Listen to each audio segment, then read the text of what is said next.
So ఇవరా తంగడి kebab. ఏంటది? తంగడి kebab. Correct వరకు తంగడి kebab. అయ్యో తంగడి తంగడి కబాబ్. ఇది లసానియా కబాబ్ అంటారు. Lasagna kebab. నువ్వు తిను. ఇది లేదు, నేను ఆల్రెడీ నేను తిన్నా. ఇది పట్టు చేత్తో ఇస్తాను. ఏం కాదు, ఏం కాదు. Malay kebab. మనం రాత్రి వెళ్ళి స్టఫ్ పచ్చడిలే కదా కలుతాగా. దీని గురించి చెప్పేది చెప్పాలనుకుంటున్నాం. ఇది టైం పడుతుంది రా. కబాబ్స్ ఎప్పుడైనా కానీ రెస్టారెంట్లో టైం పడుతుంది. 20-25 minutes టైం పడుతుంది. ఎందుకంటే ఇది స్మోక్తోని నీకు మొత్తం ఇదవుతుంది, ఉడుకుతుంది ఇది. కానీ టేస్టీగా ఉంటుంది. టేస్ట్ చూడు.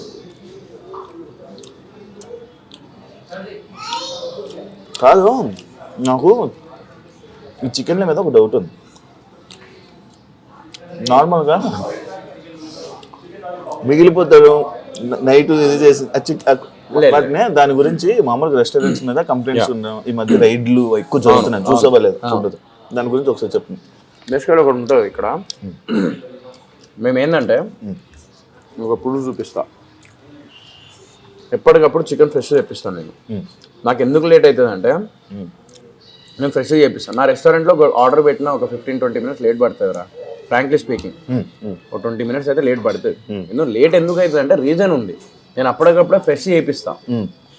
నేను దాన్ని పెట్టేసి బిఫోర్ డే పెట్టేసి, అంటే మన ఇంట్లో కూడా చాలా మంది మ్యారినేట్ చేసి పెడతారు, అది వేరే విషయం. బట్ నేను అట్లా పెట్టాను. ఒక నిమిషం, ఇప్పుడు ఒక్క నిమిషం. మీకు అయ్యో chicken 10 bird legs boneless 5 kg kalma ఇట్లా 5 kg డైలీ ఎందుకు ఎట్లా నీకు 2 days ఎట్లా సరిపోతుంది? 5 kg సరిపోదు కదా. నేను ఫ్రెష్ తెప్పిస్తా, అప్పటికప్పుడే తెప్పించి కడిగిపించి అప్పుడు చేసి అప్పటికప్పుడే చేపిస్తాను అనమాట ఫ్రెష్ది.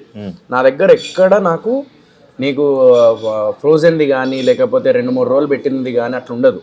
అందుకే నాకు లేట్ అవుతుంది. నాకు చాలా మంది కస్టమర్స్ ఏమంటారు అంటే నాకు కొంచెం లేట్ అవుతుంది అంటే, నేను వాళ్ళందరికీ ఇదే ఎక్స్ప్లెయిన్ చేస్తున్నా. మంచి టేస్టీ ఫుడ్ కావాలి, హెల్దీ ఫుడ్ కావాలి. హెల్దీ ఫుడ్ కావాలంటే లేట్ అవుతుంది. ఎందుకు లేట్ అవుతుంది అంటే దేర్ ఇస్ అ రీజన్. ఒక 20 minutes పడుతుంది, పక్కా పడుతుంది. నీకు ఏ ఐటమ్ చేయాలని 20 minutes పడుతుంది.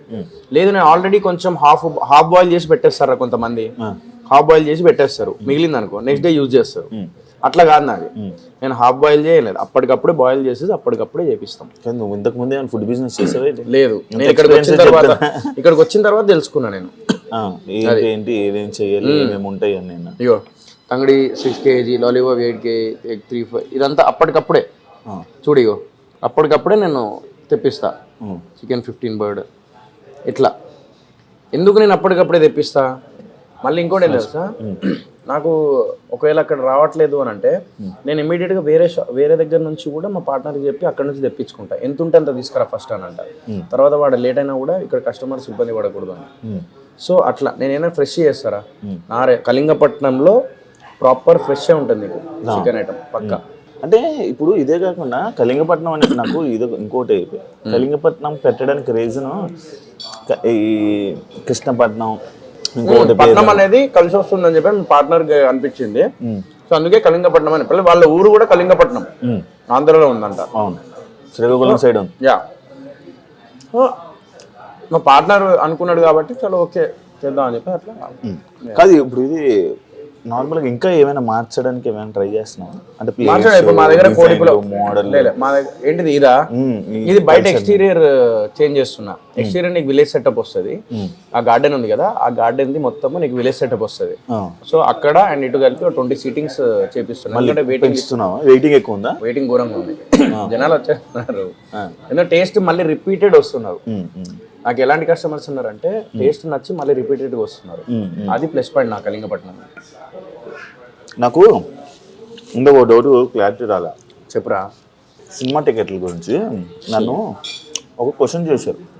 నువ్వు చెప్పింది రైటే, 9 కోట్ల మంది అది ఇది ఒక ఆ పాయింట్ కాకుండా యాజ్ ఏ ఆడియన్స్ నన్ను ఒక క్వశ్చన్ అడిగాడు. సో నీ ఫ్రెండ్ కదా, ఇప్పుడు అందరికి అవైలబిలిటీ అయిపోతాడు, అందరిని చూసేస్తారు, పెద్ద ఉన్నవాళ్ళు చూసిన వాళ్ళు మళ్ళీ ఇంట్రెస్ట్ చూపించరు, టికెట్లు తక్కువ తగ్గుతాయి, ముందుకు రారు కదా, ఇబ్బంది అవ్వదా? ఏమో అవన్నీ నేను ఆలోచించలే. నా వృత్తి ఏంది, నేను చేసుకుంటూ వెళ్ళిపోతా. నేను ఇప్పుడు రెస్టారెంట్ ఫీల్డ్లో దిగిన, నాకు రెస్టారెంట్ నాకు పికప్ అవ్వడానికి 2 లక్షలు ఖర్చు పెట్టి చేసినప్పుడు మా అమ్మ కోరిక నేను నిలబెట్టాలి. She want me to become a business man. అది ఏమైనా సరే చిన్న మీరు ఒక పక్కన ఒకటి పెట్టుకోవాలి, సినిమా మీదే డిపెండ్ అయ్యి కాకుండా పక్కన ఒక ఇన్కమ్ ఉండాలి అని చెప్పేసి మా mom uses to say that. So మా మమ్మీ చెప్పింది కాబట్టి నేను దాన్ని నిలబెట్టుకోవడానికి నేను 100% నేను కష్టపడుతూనే ఉంటాను. ఇంకా నాకు సినిమా టికెట్లు దిగుతాను, నేను అవుట్పుట్ మంచిగా ఉంటే వాళ్ళే చూస్తారా. నేనైతే అది నమ్మ, కనబడితే అది నేను కనబడ్డం అంటే నా రోడ్డు మీద తిరగట్లేదు కదా, నేను నా రెస్టారెంట్కి వచ్చిన వాళ్ళని నేను రిసీవ్ చేసుకుంటున్నా. అది నాకేంటంటే I feel blessed for that. ఇప్పుడు నా కోసం టికెట్ కోసం వెళ్తున్నారా, నా కోసం థియేటర్ దాకా వెళ్ళి టికెట్ దిగింది మిస్టర్ ప్రెగ్నెంట్ అప్పుడు వెళ్ళి చూసారు, బుట్కట్ వాళ్ళ కాంట్రవర్సీలు వెళ్ళి చూసారు, ఒక 150 పెట్టి టికెట్ కొన్నారు అంటే వాళ్ళు నా కోసం కొన్నప్పుడు నేను వాళ్ళ కోసం నేను ఇక్కడ ఎందుకు అవైలబిలిటీ ఉండద్దురా. ఇది కాన్సెప్ట్ ఎందుకు మారిపోతలేదు నాకు అర్థమైతలేదు. అంటే సెలబ్రిటీ అంటే ఇంట్లోనే కూర్చోవాలి, లేకపోతే ఈయనే ఉండాలి, సినిమాలు చేస్తే కనబడద్దు ఎక్కువ, బయటకు ఎందుకు కనబడతాను, నేను అదంతా బిలీవ్ చేయనురా. నాకు అనిపిస్తుంది మనం ఏంటి నుంచి స్టార్ట్ చేసినాం,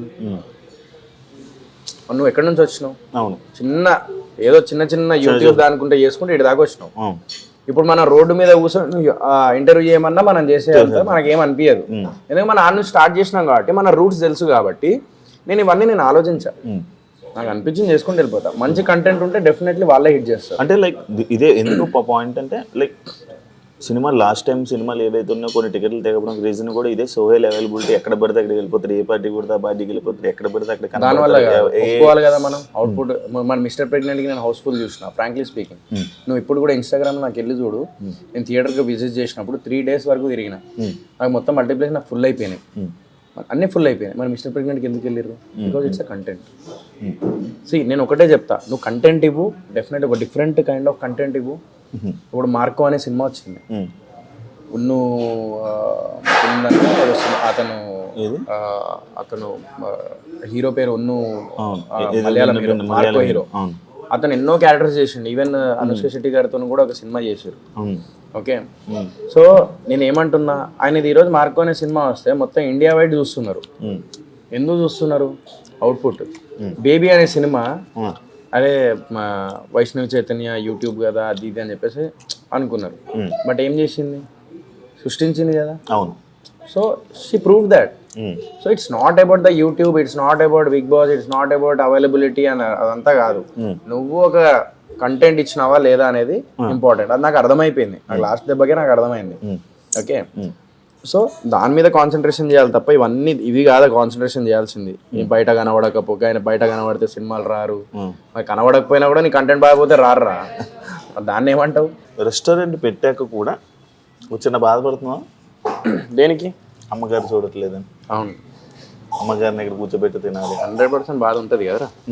ఎందుకంటే నేను 2 weeksకి ఒకసారి మమ్మీని నేను రెస్టారెంట్ తీసుకెళ్ళేటప్పుడు మా మామయ్యకి వీళ్ళకి చెప్పేది, నేను తమ్ముడు అదే అనుకుంటాం. తమ్ముడు కూడా మా మమ్మీ లైక్ దేవుడి దగ్గరికి వెళ్ళిపోయిన తర్వాత అప్పుడు వాడు సెటిల్ అవ్వడం స్టార్ట్ చేసింది. అంటే అక్కడ అంటే వాడి గ్రోత్ మా మమ్మీ చూడలేకపోతుందని వాడు బాధపడుతున్నాడు. నేను ఇంటీరియర్ డిజైనింగ్ స్టార్ట్ చేసిండు వాడు, క్యూ స్పేస్ ఇంటీరియర్స్ అని. బాగుంది, కూడా బాగానే నడుస్తుంది ఇప్పుడు అల్హమ్దులిల్లాహ్, like it's going well. So దేవుడి దయ వల్ల, అందరి దయ వల్ల బాగానే నడుస్తుంది. సో అందరి బ్లెస్సింగ్స్ ఉన్నాయి, నేను అదే బిలీవ్ చేస్తాను. సో నేను అది తమ్ముడు చూడట్లేదని తమ్ముడు బాధపడుతున్నాడు, అంటే లైక్ మమ్మీ ఉంటే బాగుండు అని. నేనేందంటే రెస్టారెంట్ బిజినెస్ స్టార్ట్ చేసినప్పుడు అరే మమ్మీ ఉంటే బాగుండు, హ్యాపీ ఫీల్ అయ్యేది అని చెప్పేసి అదొకటి ఉంది. సో అది ఉంటుంది ఆబ్వియస్లీ. నేను ఇప్పటికి కూడా నిన్ననే ఐ స్వేర్ చెప్తున్నా, మా అమ్మ వింటుంది నాకు తెలిసి, నేను నిన్న కార్లో కూర్చొని, నేను ఒక్కడిని కార్లో కూర్చొని 11:30కి ఇది అయిపోయినా 12కి వెళ్తున్నాను ఇక్కడ నుంచి. ఇంటికి వెళ్ళేటప్పుడు కార్లో కూర్చొని మా మమ్మీ వెనక కూర్చునేది, నేను హాస్పిటల్ తీసుకెళ్ళేటప్పుడు. నేను అమ్మీ అని చెప్పేసి నేను ఊరికే మాట్లాడుతున్నా, నేను మమ్మీ ఉన్నట్టు మాట్లాడుతున్నా. అమ్మీ ఓ పిల్లో సర్కే పాస్ లగాలో, అమ్మీ రెస్టారెంట్ జాకే అన్ఎక్స్పెక్టెడ్ అట్లా నేను మాట్లాడుతున్నా. నేను ఓకే, నువ్వు మాట్లాడుతున్నా. మళ్ళీ ఇదేమంటారు, ఇంట్లో ఒక్కడనే ఉన్నా నిన్న సాయంత్రం ఒక్కడనే ఉన్నా, అక్కడ కూడా మాట్లాడుతున్నా. ఉన్నప్పుడు వాల్యూ తెలియదురా, తల్లిదండ్రులది ఉన్నప్పుడు ఏంటంటే మనం పొద్దున్న వెళ్ళి సాయంత్రం వరకు వస్తాము, మన పని మనం చూసుకుంటూ అందులో ఉంటాం. మా ఇంట్లో కూర్చొని అమ్మి అమ్మి అని చెప్పేసి అనుకుంటా అంటే ఆ బాధ ఘోరంగా ఉంటుంది. అమ్మ అమ్మ అమ్మ అని చెప్పేసి నువ్వు లాస్ట్ మూమెంట్లో నువ్వేం స్పెండ్ చేసినావు ఏంది అనేది అవన్నీ గుర్తొస్తాయి. అందుకే అంటే నేను ఎవ్వడు ప్రపంచంలో ఎవ్వడు ఏమనుకున్నా కూడా నేను అమ్మ తల్లిదండ్రుల్ని నువ్వు మంచిగా చూసుకొని వాళ్ళతోని ఉన్నదాంతో ఉన్న డబ్బులతోని ఉన్న లైఫ్తోని సంతోషంగా వాళ్ళతో హ్యాపీగా ఉండు అంటాను. అదొక్కటే అనుకుంటా నేను.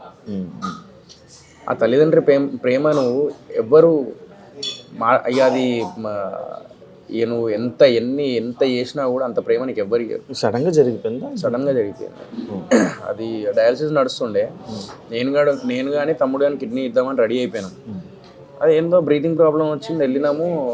అది ఫిట్స్ వచ్చేసినాయిరా. ఆ ఫిట్స్ ఎందుకు వచ్చినాయి తెలియదు. ఆ ఫిట్స్ రాగానే బ్రెయిన్కి కొట్టేసింది. 4 days బ్రెయిన్ డెడ్ అయిపోయింది. ఇంకా అయిపోయారు.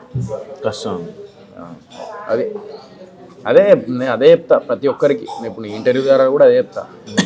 తల్లిదండ్రులు ఉన్నంత వరకు వాళ్ళని బాగా చూసుకోండి. అదొక్కటే చెప్పగలుగుతా. నేను మొన్న కూడా నాగార్జున సార్ మన బిగ్ బాస్కి వెళ్ళినప్పుడు కూడా అదే చెప్పిన. ఇప్పుడు కూడా అదే చెప్తున్నా. ఎక్కడికి వెళ్ళినా ఏ ఇంటర్వ్యూలైనా ఇది కంటిన్యూ చేస్తాను నేను. ఇది తల్లిదండ్రుల గురించి. అరే ఒక్కటరా, ఈగో వల్ల యాటిట్యూడ్ వల్ల గొడవల వల్ల పోరి విడిపోతుంది, పోరాలు విడిపోతారు, లవ్ బ్రేకప్లు అయితే. ఇక నువ్వు ఇక ఎంత ప్రేమించినావో అంత దుష్మన్ అయిపోతాడు ఆడు. అంత దుష్మన్ అయిపోతుంది ఆ అమ్మాయి. ఆ అమ్మాయికి అబ్బాయి అంత దుష్మన్ అయిపోతాడు. అర్థమైందా? కానీ తల్లిదండ్రులకి నువ్వు ఎన్ని లంగ పనులు చేసినా, నువ్వు ఏం చేసినావు, తల్లిదండ్రుల ప్రేమ మాత్రం నీ మీద అస్సలు. కానీ ఈ మధ్య నీ మోటివేషన్ బాగా వేయలేదు. ఒకటి లాస్ట్ టైము నాకు ఒక ఇంటర్వ్యూలోని ఏదో చెప్పావు చూసావా? అంటే అనుభవం రా లైఫ్లో.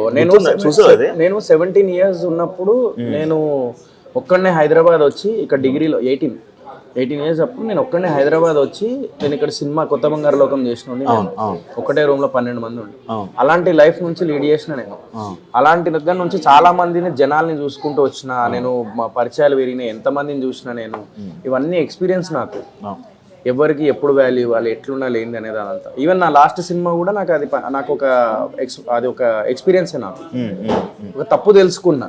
కంటెంట్ ఈజ్ ఇంపార్టెంట్, నేను అది ఖచ్చితంగా ఇస్తాను. నేను అందరు అంటారు నీకు సినిమాలు సెట్ అవ్వవు లేకపోతే ఏదవ్వవు అది అని. కానీ నేనేమంటానంటే నేను కష్టపడి మంచి కంటెంట్ తీసుకుంటే డెఫినెట్లీ ముందుకు వెళ్తా. వీళ్ళ మాటలు విని మనము డిమోటివేట్ అవ్వద్దు. నీ క్యాపబిలిటీ ఏందో నీకే తెలుస్తుంది. కాబట్టి ఇప్పుడు నువ్వు కూడా చేసేటప్పుడు అరే ఎందుకురా జాబ్ చేసుకో అనే ఉంటారు నిన్ను కూడా. అందుకే జాబ్లో జాయిన్ అయిపోయింది. అది ఏ జాబ్ లో? నా ఛానల్ పక్కన పెట్టి వేరే ఛానల్లో జాయిన్ అయ్యింది. అవునరా, ఏదైతే నువ్వు నీ వృత్తి ఆపుకోలే. వృత్తి అనేది నేను వృత్తి ఆపుకోలే కదా. అర్థమైందిలే. అదేలే, నువ్వు జాబ్ లో జాయిన్ అయినావు, గోల్డ్ రింగ్లు కొన్నావు, డైమండ్ రింగ్లు కొన్నావు, 2 సంపాదిస్తున్నావు. ఐ డ్రీమ్ లో బాగా శాలరీ 3.5-4 లక్షలు ఇస్తున్నారు జీతం అని చెప్పి నెలకు 4 లక్షలు 3 లక్షలు సంపాదిస్తున్నావు అంటే నువ్వు గ్రేటర్ రా. నిజంగా నువ్వు హ్యాట్స్ ఆఫ్ టు యూ. నిజంగా సో హ్యాపీ ఫర్ యూ. అలాగే 1 లక్ష నెలకి ఫండ్స్ ఇవ్వాలా? నెలకు ఒక మీ యూట్యూబ్ సబ్స్క్రైబర్స్ కి ఇవ్వు. ఇన్ని రోజులు నీ మీద నమ్మకం పెట్టుగా సబ్స్క్రైబ్ చేసుకున్నారు, వాళ్ళకి ఇచ్చేసి ఏదన్నా అయిపోయిందా?